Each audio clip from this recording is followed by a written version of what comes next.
Hello everyone. सो जैसे कि as usual हम ये साल की स्टार्टिंग से ही हम हर वीक कुछ ना कुछ नेटो मार्केटिंग की एस्पेक्ट को समझने की कोशिश कर रहे हैं।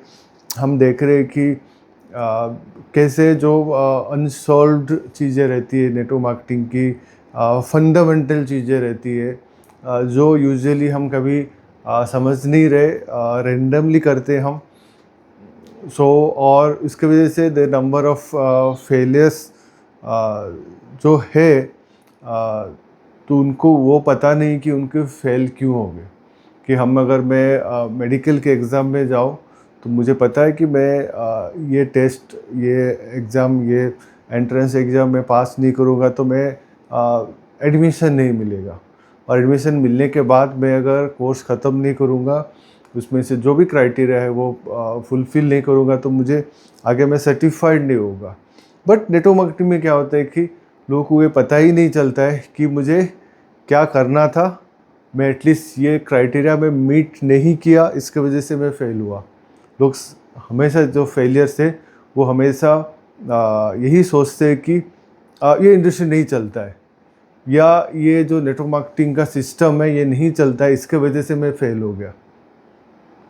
सो डेफिनेटली किसी भी जगह पे जाओगे तो कहीं पे भी देखोगे तो फेलियर्स का नंबर्स ज़्यादा है। आप देख लो, इंडिया का जो जॉब में देखो सबसे हाई प्रोफाइल जॉब है सिविल सर्विस। सिविल सर्विस में 0.2% की सक्सेस रेशियो है। सो फेलियर्स ज़्यादा है। अगर वो रेट का अगर आप देखोगे, जो लोग उसमें क्वालिफाई कर रहे हैं या फिर जो सक्सेस हो रहे, तो उसके हिसाब से। बट वहाँ पे कोई भी करता है, बोलता है हाँ मेरा एग्ज़ाम क्लियर नहीं हुआ, मेरा इंटरव्यू क्लियर नहीं हुआ, उसकी वजह से नहीं हो गया। कोई वो इंडस्ट्री को गाली नहीं करता है। जबकि यहाँ पे उल्टा होता है। यहाँ पे जो भी अनसक्सेसफुल होता है वो इंडस्ट्री को बोलता है कि आपकी वजह से, इंडस्ट्री की वजह से मैं सक्सेस नहीं हो पाया। एनीवेज, ये आपकी दुविधा दूर करते हुए हम जो सिस्टम है नेटवर्क मार्केटिंग का, उसका बारे में हमने बात करना चालू किया था लास्ट वीक। आई होप आपने देखा होगा। अभी सिस्टम का एक जो टूल है, एक पार्ट है। हर हफ्ता हम एक एक पार्ट और टूल्स के ऊपर हम डिस्कस करेंगे। ये हफ्ते हम बात करेंगे SLT के ऊपर, सेटअप, लिसन एंड टू। मैं हूँ आपके अपलाइन श्रीकांत पानीगर और लेट्स स्टार्ट दिस थिंग्स।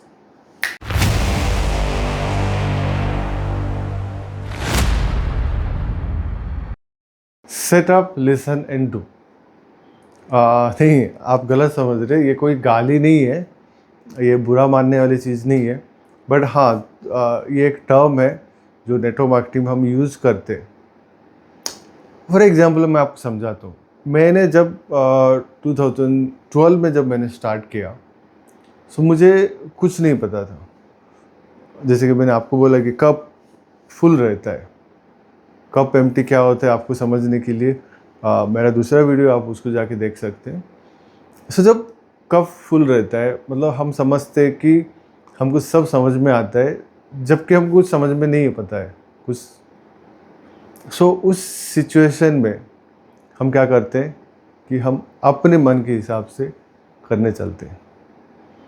जब नेटवर्क मार्केटिंग स्टार्ट हुआ, ये इंडस्ट्री स्टार्ट हुआ, ये ऑर्गेनाइजेशन स्टार्ट हुआ, हमारे मेंटर्स, हमारे गुरु जो वर्ल्ड के टॉप लीडर्स में से आते हैं, उन लोगों ने कुछ काम किया, उसमें से कुछ अच्छे रिजल्ट्स आए, कुछ काम किया जिसमें से अच्छे रिजल्ट्स नहीं आए। उन्होंने सारी चीज़ें ट्राई करके देखा और उसमें से उनको पता चला कि कुछ चीज़ें से रिजल्ट्स आती है, कुछ चीज़ों से नहीं आती। उन्होंने एक नॉलेज दिया, एक सिस्टम बनाया। ये सिस्टम आप फॉलो करेंगे तो सक्सेस की तक आप जल्दी पहुंच जाएंगे। फॉर एग्जांपल, मैं मरगांव से निकल रहा हूँ, मुझे पणजी पहुंचना है। पणजी पहुंचने कितने रास्ते हैं? अगर सारे आप गूगल से आप सर्च करोगे तो हज़ारों रास्ते आपको मिल जाएंगे। बट जो शॉर्टेस्ट रास्ता है वो कौन सा है? सो आपको कहीं ना कहीं ट्रस्ट करना है। जैसे कि हम ट्रैवल करने के टाइम पे, ड्राइव करने के टाइम पे हम गूगल मैप को सर्च करते हैं, जबकि हम उनको जानते भी नहीं है, अननोन टेरिटरी में उनके भरोसे पे हम निकल जाते हैं गाड़ी लेके। सो सिमिलरली जब आपने डिसाइड कर लिया नेटवर्क मार्केटिंग करेंगे और आपने इसके अंदर घुस गए, तब आपकी जो वैलिड चीज़ें हैं जिसको करके लोग आज तक सक्सेसफुल हुए, वो रास्ता हम नहीं करते। तो मैंने भी ये मिस्टेक किया था। मैंने क्या किया कि मैंने सुना नहीं, सारे चीज़ों में ना हर चीज़ें मैं सुनता गया और उसको एनालिसिस करता गया कि ये क्यों सही नहीं है, इसमें से क्या गलत है और इसमें से क्या बेटर कर सकते हैं। मुझे लगता था ये मैं बहुत अच्छे काम कर रहा हूँ कि हर चीज़ में मैं एनालिसिस कर रहा हूँ, वहाँ से कुछ निकाल रहा हूँ, कुछ खामियां मैं ढूंढ रहा हूँ और उनको बता रहा हूँ। बट एक चीज़ मुझे तभी समझ में नहीं आया था, जब मैं मेंटर के साथ बैठा और उन्होंने मुझे बताया, तभी समझ में आया कि ये एक वैलिड सिस्टम है, ये एक वैलिड प्रोसीजर है, एक वैलिडेटेड प्रोसीजर है, जहाँ पे बहुत सारे लोग ये कर चुके हैं, करके उन्होंने अपने लाइफ में कुछ रिजल्ट्स लेके आए और वो आज सक्सेसफुल है in terms of money, in terms of popularity, in terms of wisdom, in terms of the number of team, number of people working with them. So जब ये करके अगर बहुत सारे लोग सक्सेसफुल हुए, सो मैं क्यों अपना दिमाग चलाऊं, है ना। सो आप भी बहुत बार सोचते होगे ना, ये क्यों लिखा, ये करने के लिए क्यों किया, ये तो छोटी सी बात है, ये शायद मेरे से होगा नहीं, ये नहीं किया तो क्या हो जाएगा। तो ये सारी चीज़ जब आप एनालिसिस करोगे तो आपकी जो सक्सेस है वो उतना देर होता होता होता जाएगा। सो मैं जैसे जिस दिन मुझे समझ में आया, उस दिन से मैं अपने मुंह पे ताला लगा दिया। मैं डिसाइड किया कि मैं आज से अपना दिमाग नहीं चलाऊंगा, क्योंकि बचपन से हमको वही सिखाया गया कि आपको कॉपी नहीं करना है, बट ये इंडस्ट्री सिखाती है आपको कॉपी करना है। जब एक बंदा सक्सेसफुल हो गया है तो उसको, उसकी रास्ते को, उसको फुट स्टेप को अगर मैं कॉपी करके चलूँ तो डेफिनेटली वो जहाँ पे पहुँचा है कहीं ना कहीं उसके आसपास में पहुँच जाऊँगा। सो आपको करना क्या है कि आपको सवाल ये नहीं करना है कि क्यों करना है। आपको जब भी कुछ भी बोला जाता है करना है, सो आप ये मत पूछो कि क्यों करना है, आप पूछ सकते हो कि कैसे करना है। जब आपको समझ में नहीं आ रहा है, डेफिनेटली वैलिड क्वेश्चन, बट ये इंडस्ट्री में क्यों करना है क्वेश्चन आप जिस दिन पूछना बंद करोगे, उस दिन आपका सक्सेस होना, आपका टाइम बच जाएगा, आपका एफर्ट बच जाएगा, सारी चीज़ें बच जाएगा। ओके, ये इसको बोलते हैं हम setup. So listen. So life में सुनना इज ए आर्ट। मैक्सिमम लोग हम सुनते इसके लिए कि हमको जवाब देना है, बात सुना नहीं, हाँ फटाक से आंसर दिया। एक्चुअली सुनना चाहिए समझने के लिए चीज़ों को। चीज़ें होती है ना, जो वर्ड आता है वैसे नहीं, जो फर्स्ट अपीयरेंस में जो दिखता है वैसे नहीं होता। जब आप बैठते हो, उसको सुनते हो, उसको दिमाग दिया है भगवान ने, तो उसको एनालिसिस करते हो, तभी जाके बातें क्यों बोली गई, कैसे बोली गई, उसको एग्जैक्टली क्या मीनिंग, ये चीज़ें समझ में आता है, जो लाइफ में मिसिंग होता है। हर बंदा चाहता है कि मैं एक बढ़िया सा उसको रिप्लाई दे दूँ, मैं ये कन्वर्सेशन में जीत जाऊँ। सो बट ये बोलना बहुत इजी है, रिप्लाई देना बहुत इजी है, स्टबन बनना बहुत इजी है, बट चीज़ों को सुनना, समझना, अंडरस्टैंड करना, फिर रिप्लाई करना is a art, is a classic art. So हमको क्या करना चाहिए, हमको मुंह बंद रखना चाहिए और कान खुला रखना चाहिए, क्योंकि ये इंडस्ट्री में ऐसे कुछ रिटन मैनुअल नहीं है। ये एक प्रोसेस ओरिएंटेड चीज़ें नहीं है। यहाँ पे आपको नहीं है ये दिखा, ये बटन दबाना है, ये करना है, अभी आपको किसी भी इलेक्ट्रिकल के काम करना है, तो आपको एक रिटर्न बुक मिल जाएगा। हाँ, ये यहाँ से ये प्लस है, ये माइनस है, ये तार यहाँ जोड़ना है, वो तार यहाँ जोड़ना है, और स्विच ऑन करना है और चालू हो गया। तो ये नहीं है, यहाँ पे 100% ह्यूमन ओरिएंटेड है। सो ये इंसान की साइकोलॉजी के साथ ये बिज़नेस किया जाता है, इंसानों के साथ किया जाता है। तो हर इंसान की साइकोलॉजी अलग है, हर इंसान के दिमाग अलग है, तो हर इंसान के साथ काम करना तरीका भी अलग है। इसीलिए ये कोई step by step flow chart से नहीं होता है, ये चीज़ें समझ के अंडरस्टैंड करके होता है। जब भी आपकी स्पेशली जब अपलाइन जब बोलता है कि उसको समझो, वो क्यों बोल रहा है, कैसे बोल रहा है, और बोलने का मीनिंग क्या है, तभी जाके उसको आप बेटर तरीके से आप इम्प्लीमेंट कर सकते हो। तीसरा है डू। सिंपल है, करना है। मैंने सुन लिया, मैंने समझ लिया, अभी काम होता है, करना है। क्योंकि दुनिया में यही चीज़ आप बोलते हो, इसमें कौन सी बड़ी बात है, ये 3 स्टेप में से एक स्टेप क्यों बना? क्योंकि यही तो सबसे इम्पोर्टेंट है, यही तो सबसे इम्पोर्टेंट फैक्टर है लाइफ में सक्सेसफुल होने का। हम चाहते हैं, फॉरगेट अबाउट दिस इंडस्ट्री, कहीं पे भी हम चाहते हैं कि हम फर्स्ट टाइम कुछ करें और वो बेस्ट हो जाए।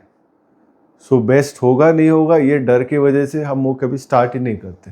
सो बहुत सारी चीज़ें आपने एक्सपीरियंस किया रहेगा, आपकी खुद की लाइफ है या फिर आपके आसपास के लोगों की लाइफ में, कि हम गाना नहीं गाना चाहते क्योंकि आप बेस्ट गाना नहीं गा सकते। आप डांस करना नहीं चाहते, आप स्टेज पे कभी जाते ही नहीं, फ्लोर पे कभी जाते ही नहीं, क्योंकि आप जब भी जाओगे आपको बेस्ट स्टेप करना है, नई स्टेप करना है, तो आप नहीं जाते। सो हर एक चीज़ आप बाकी चीज़ें बोले, आप दुकान डालने के लिए बात करूँ तो आप बोले कैसे होगा ये, सक्सेसफुल होगा, बेनिफिट देगा, प्रॉफिट आएगा, नहीं आएगा। सो हर किसी को ना एक लाइक पिक्चर में जैसे बॉलीवुड पिक्चर में जैसे हीरो के एंट्री होते हैं ना, एक धमाकेदार, हर किसी को धमाकेदार स्टार्ट करना है, नहीं तो नहीं करना है। बट रियल लाइफ में ऐसे कुछ होता नहीं कि एक ब्रांड न्यू बढ़िया सा धमाकेदार एक स्टार्ट कभी नहीं होता है। स्टार्ट तो हमेशा ख़राब होता है। स्टार्ट हमेशा उससे एक स्टेप किया, वहाँ से कुछ मिस्टेक हुआ, फिर वहाँ से सीखा, फिर दूसरा स्टेप किया, फिर वहाँ से कुछ सीखा। हर सक्सेसफुल इंसान अपने गलतियाँ कर करके वहाँ से सीखा है। सो स्टार्ट करना बहुत इम्पोर्टेंट है। आप एंड के बारे में मत सोचो, अभी से मत सोचो। स्टार्ट हमेशा हर किसी का स्टार्ट गलत होगा। मैंने भी जिस दिन फर्स्ट प्लान प्रेजेंट करने के लिए गया था, नहीं हुआ था, मुझे अभी भी याद है। एक्चुअली मेरा डाउनलाइंस था, सो मेरा अपलाइन बॉम्बे से आने वाले थे, और सिचुएशन ऐसे हो गया कि बॉम्बे से आ नहीं पाए, और मेरा डाउनलाइन और किसी का प्लान प्रेजेंट करने के लिए वो लेके आ रहा है। सो अभी सिचुएशन ऐसे हो गया कि मैं प्रिपेयर नहीं था, बट मुझे देना था। तो मैं एक छोटे से चाय के होटल बोलते हैं, एक्चुअली रेस्टोरेंट कैफ़े बोल सकते हैं आप, वहाँ पे बैठा मैं, पता नहीं कैसे बताया, क्या बताया, कुछ नहीं, जितना आता है जैसे आता है, मैंने पेन लिया, पेपर लिया, वो प्रोस्पेक्टू मैंने प्लान प्रेजेंट कर दिया। फिर मेरे डाउनलाइंस को मैंने पूछा प्लान कैसा था, तो वो भी बोला बढ़िया था, बट उसको भी मालूम है बहुत बहुत बढ़िया नहीं था वो, और मुझे ही मालूम था। बट कभी ना कभी स्टार्ट करना होता है। फिर उस दिन के बाद मैंने कभी मुड़ के नहीं देखा। फिर अपने आप में डेवलपमेंट करता गया, कॉन्फिडेंस लाता गया, नॉलेज बढ़ाता गया, और दिन ब दिन प्लान्स, मेरा प्रेजेंटेशन का तरीका और क्वालिटी और लोगों को अंडरस्टैंड करना सामने वाले बंदे को, ये बढ़ता ही गया। सो काम स्टार्ट करना बहुत इम्पोर्टेंट है। दुनिया में हर बंदे के पास एक बढ़िया सा आइडिया है। इंडिया में आइडियाज़ की कमी नहीं है, बट कमी इसमें है कि कोई रिस्क लेना ही नहीं चाहता है। हर कोई फेल होने से डरता है, हर कोई गिरने से डरता है। बट बचपन के हम देखेंगे तो हम बचपन में गिर गिर के ही उठे, कितने बार बचपन में चलने की कोशिश में हमने गिरे हैं, कितना चोट आए, कितने बार रोए। जब हम बड़े हो जाते हैं तो हम बहुत समझदार हो जाते और हम सोचते हैं कि हमको गिरना ही नहीं है, भले हम चलना छोड़ देंगे लाइफ की सक्सेस के रास्ते पे, बट हम गिरेंगे नहीं, हम रोएंगे नहीं। लोग क्या कहेंगे, मुझे लोग वो फेलियर की कैटेगरी में लोग देखेंगे। सो ये डर की वजह से लोग करना छोड़ देते या डिले करते, आलस की वजह से, या चार लोग क्या कहेंगे वजह से, कि यार सबको जो एकदम धमाकेदार स्टार्ट करना है वो स्टार्ट नहीं हो पा रहा इसके लिए। बट करते जाओ करते जाओ करते जाओ। मेरे मेंटर कहते हैं कि जैसे बंदूक चलाते हैं, जैसे आर्मी लोग, पुलिस वाले, ट्रेनिंग जब होता है तब करते, पहला गन रेडी करते, फिर एम करते, फिर फायर करते। बट दुनिया के 90% लोग क्या करते, गन रेडी करते, एम करते, वहीं पे रुक जाते। सो उसका सीक्वेंस को बदलते, एम का छोड़ो, रेडी का छोड़ो, जैसे बंदूक मिला लिया हाथ में, गोली चलाते गए चलाते गए चलाते गए। कौन सा तो एक गोली टारगेट पे लगेगा। ये हर मौका, हर घंटे, हर मिनट्स एक एक अपॉर्चुनिटी, एक एक गोली है। आप हर अपॉर्चुनिटी को आप चलाते रहोगे ना कोई गोली टारगेट पे लगेगा लगेगा।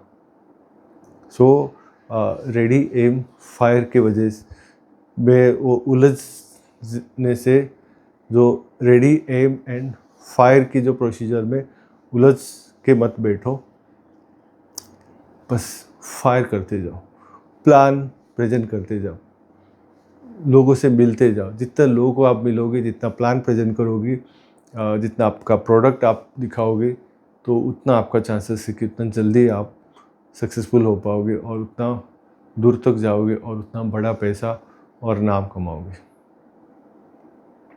ओके, सो ये बहुत छोटी सी चीज़ है बोलने के लिए, बट बहुत इम्पोर्टेंट फैक्टर है आपकी सक्सेस के लिए। This is set up, listen and do.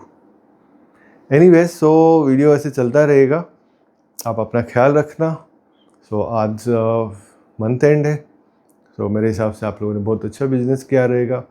जिसका मेरा तो मंथली पे आउट आता है, इसका वीकली आता है, इसका कैसे भी आता है। तो काम करते जाओ, और ये एक पिट स्टॉप्स होता है, एक माइलस्टोन होता है, वीक, मंथ, तो हमको रिमाइंड करने के लिए कि हमारा प्रोसेस कैसे चल रहा है, हमारा प्रोग्रेस कैसे चल रहा है, हमारा सक्सेस और इनकम कैसे चल रहा है। सो आपका अगर मंथली चेक आता है तो आप देखना हर महीना लास्ट मंथ से ये मंथ आपका पे आउट बढ़ना चाहिए। आप वीकली आता है तो सेम लास्ट वीक से ये वीक का आपका पे चेक बढ़ा आना चाहिए।